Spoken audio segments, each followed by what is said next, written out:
Sur le contexte général, j'en parlais à l'instant avec certains d'entre vous, il y a un début d'année qui est assez dynamique. En tout cas, nous, dans nos opérations, alors on est un petit bout, nous, du business et à Lyon et en France, bien évidemment, mais quand même, on est tous bien chargés, on a tous beaucoup de choses à faire. C'est plutôt bon signe.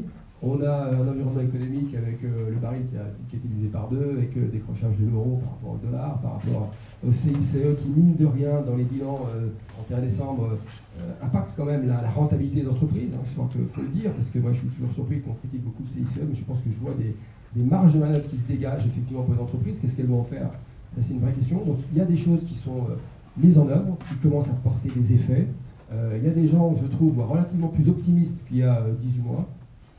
Et il y a un contexte législatif qui semble être plutôt favorable aux entreprises. Quand je dis plutôt favorable, c'est que c'est le discours qui l'est. Dans les faits, la loi Macron, elle peut être très décevante par beaucoup de points, même si on ressent des intentions bienveillantes, quoi. Mais on a quand même un gouvernement socialiste et on voit bien qu'ils ne font pas ce qu'ils veulent.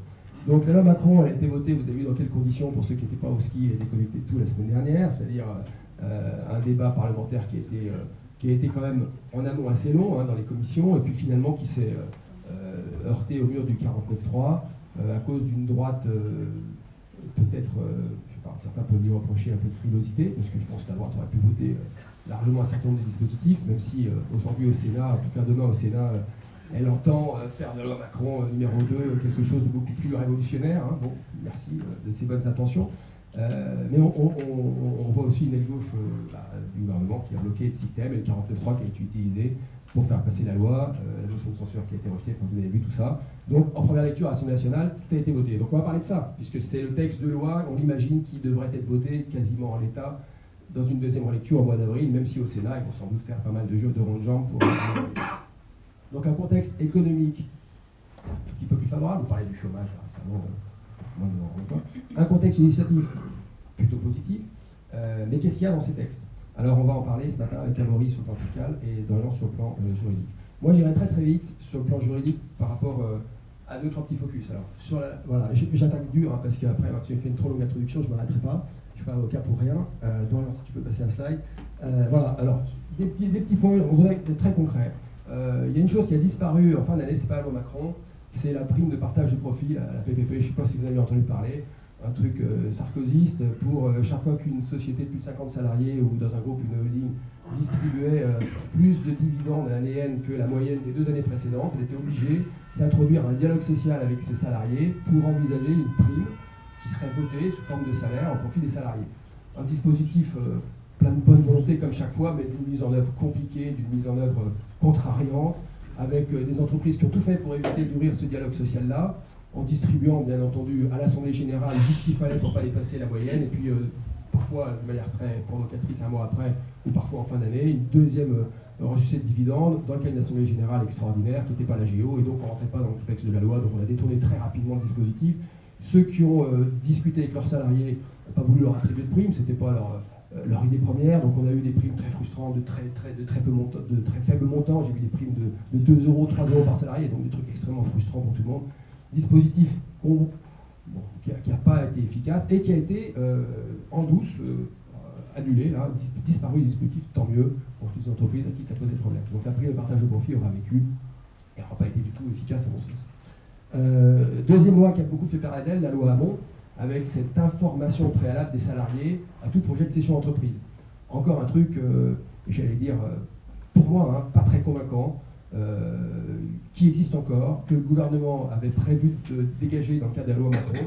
Ça n'a pas été retenu pour des raisons politiques, Hamon un peu mystique dans la gauche du PS, donc on n'a pas voulu toucher à sa loi.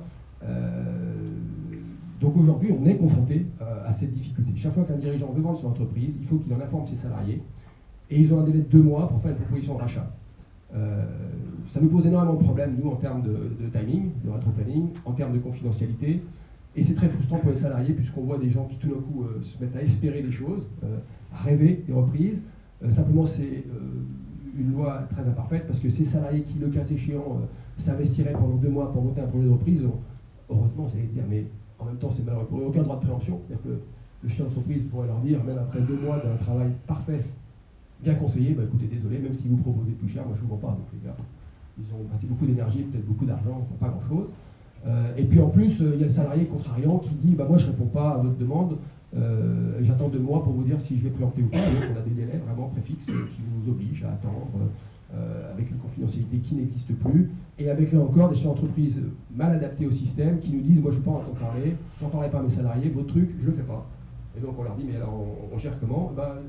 Démerdez-vous les conseils pour trouver une solution. Moi je ne veux pas informer mes salariés de discussions en cours et leur permettre de faire une proposition de rachat. Et donc on est très embêté parce que la sanction c'est la nullité. Donc le salarié contrariant qui veut lever ça a posteriori peut annuler la vente. Donc je pense que c'est un dispositif qui va sauter rapidement. Il y a Manuel Valls a désigné récemment un rapporteur, une femme, députée, pour faire un premier point sur l'application de la loi. Clairement, je pense que les retours seront que c'est pas très adapté.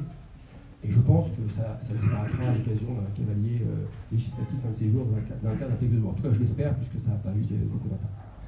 Voilà pour ce qui est de ces 2 points spécifiques. Alors, plus particulièrement sur le juridique de la loi Macron, énormément de choses. La Macron, vous l'avez vu, une loi fourre-tout, très critiquée pour ça. On aurait pu parler ce matin des auto-écoles, des autoroutes, des autocars. J'ai découvert des choses incroyables sur la législation des autocars en France que je ne connaissais pas. Enfin, c'est assez étonnant. On aurait pu parler des procédures collectives, de l'urbanisme commercial, on aurait pu parler d'énormément de sujets. Je vais me concentrer sur deux points particuliers. Vous savez que la loi Macron, c'était dans le discours de la croissance, de l'activité, l'égalité des chances. C'est l'aboutissement d'une loi préparée par Montebourg à l'époque, sur le pouvoir d'achat, la croissance du pouvoir d'achat. On ne parle plus de pouvoir d'achat, maintenant on parle de croissance et d'égalité des chances. Ça va mieux. Au passage, les professions du droit, notaires, avocats, on a beaucoup de choses à dire, mais j'arrête, j'en parle pas. Je voudrais me focaliser sur deux sujets qui sont les management package, en gros. En tout cas, moi, c'est le sujet auquel je voudrais qu'on parle aujourd'hui. Et Amaury rebondira tout à l'heure sur le plan fiscal. Vous le savez tous, intéresser les salariés, les cadres, notamment dans les sociétés en fort développement, type start-up ou autre, c'est stratégique. Ça permet de faire venir des gens de l'étranger, ça permet éventuellement de peu payer un certain nombre d'hommes clés pendant un certain temps pour leur permettre d'espérer un gain en plus-value significatif si le projet fonctionne. Et donc c'est ce dont on discute dans énormément de tours de table en amont quand on lève des fonds, qu'on fait venir les investisseurs ou qu'on veut convaincre un salarié de s'impliquer dans une entreprise à des conditions auxquelles à l'instant T on ne peut pas lui consacrer beaucoup trop de rémunération.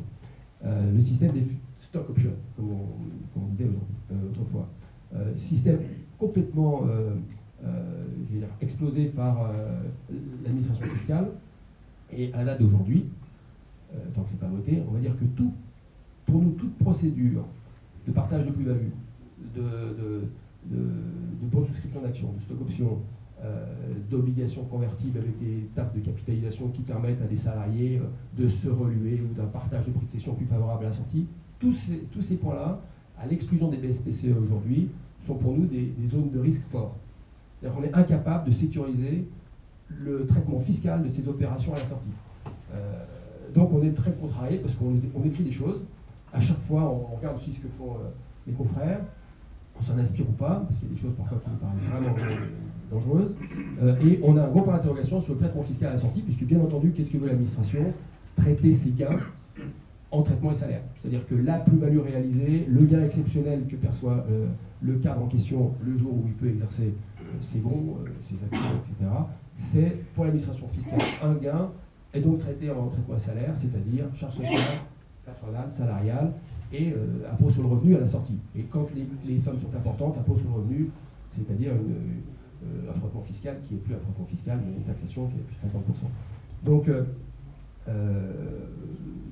clairement, ça a été un sujet qu'on ne peut pas éviter, et grâce à PME Finance, je ne sais pas si on peut le dire avec autant d'insistance, mais c'est quand même vrai, à l'occasion de différents débats, propositions, la loi Macron a repris carrément texto des dispositifs existants, mais pour les sécuriser, pour donner aux entreprises, aux entrepreneurs et leurs conseils, des outils de management package, comme on dit, qui soient sécurisants. Et alors on parle des BSPCE, des actions gratuites.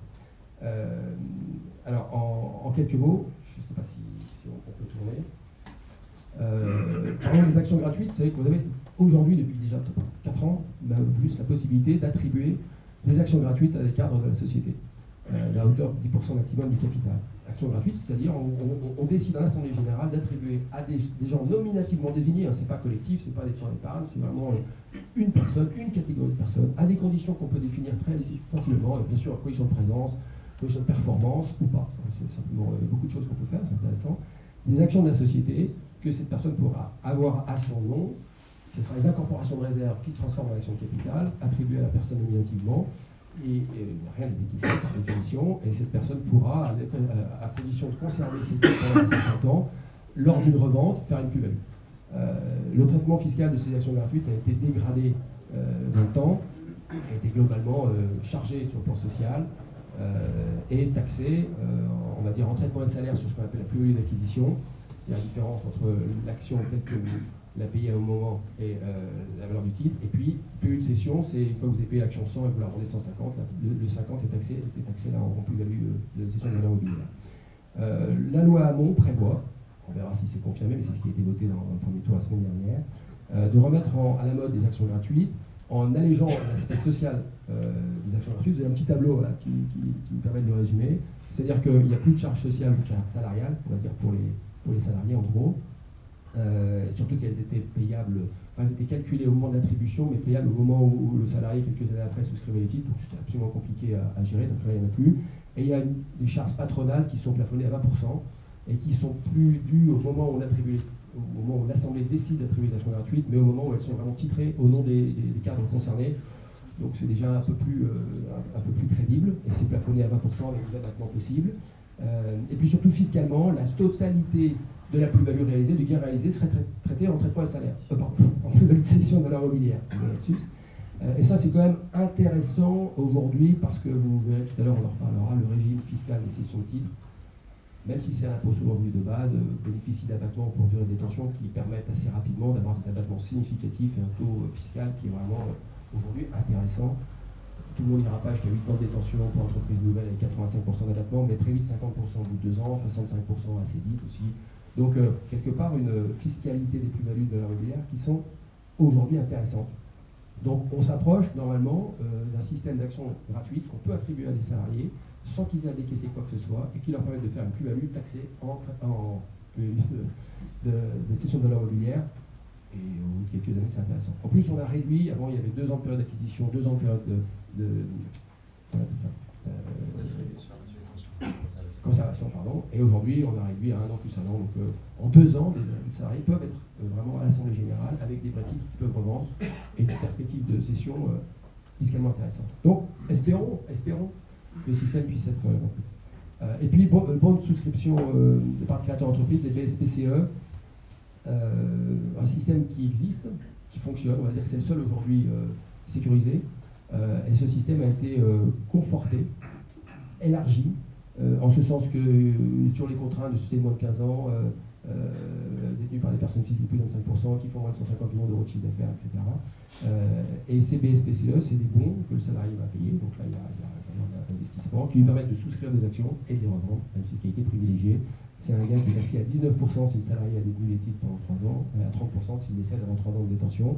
Ce qui a été élargi par le Macron, c'est la possibilité pour une société mère d'attribuer des BSPCE dans les filiales, c'est des détient à 75%, ce qui n'était pas le cas. Or, dans les startups notamment, puisque c'est dans cet écosystème-là que c'est très intéressant, il y a beaucoup de restructuration, de fusion, etc. Donc on perdait très vite le bénéfice de BSPCE historique, là ça va pouvoir être conservé. Et puis la possibilité d'attribuer des BSPCE voilà, au salarié des filiales et après restructuration. Je m'arrête parce que ça va très très vite.